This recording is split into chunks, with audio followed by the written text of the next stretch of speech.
This is the solution video for the puzzle Miniaturisation, an intermediate puzzle from July 3rd, 2024.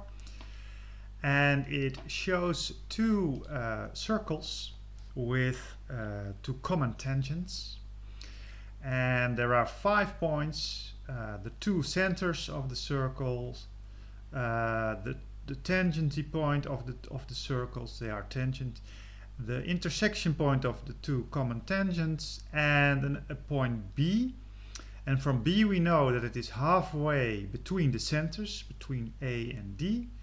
And it is also given that the tangency point C is halfway between B and E. And now we are asked what is the angle between the common tangents, angle alpha over here. I'm going to take the approach of X-follower Bader. What he did is the following.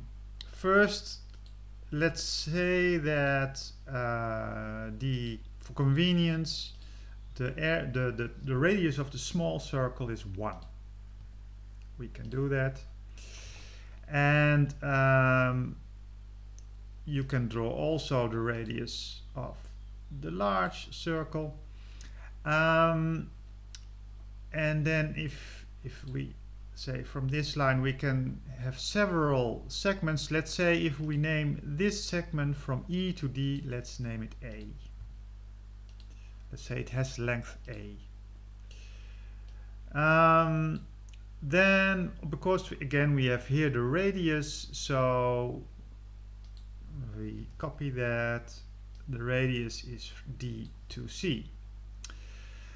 Now we use the fact that C is halfway between E and B, so that means that over here we have CD is A plus 1.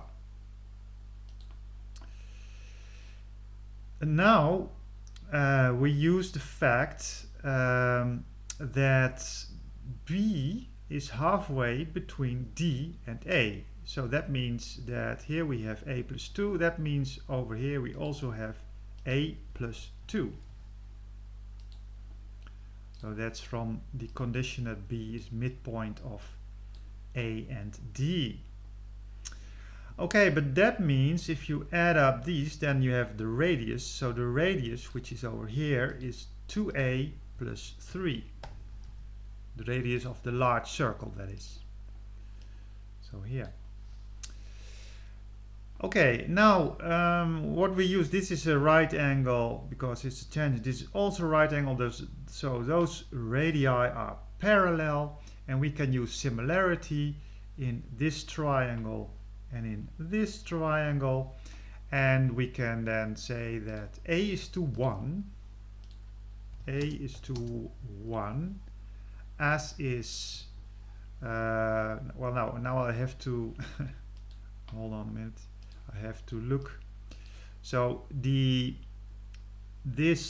is the hypotenuse of this right triangle, and if you can say this hypotenuse and you add up, you get 3A plus 4, if I have seen it correctly. So the hypotenuse of that is 3A plus 4, and the radius we had was 2A plus 3. So from similarity we get this equation in A. A stands to 1 is as this length, 3A plus 4 stands to that radius. Now you can work this out, that's not very hard, and what you get is that A is equal to the square root of 2. Where is the square root? Over here. Square root of 2. Yes. So what we have found, if I then enlarge, that this is actually the square root of 2, and that means that the sine of the half, okay, let me put it down. The sine of half alpha is 1 over A, so which is 1 over square root of 2. which means that half alpha is 45 degrees. And which means obviously that alpha is 90 degrees. And that's the answer to the puzzle miniaturization for this moment.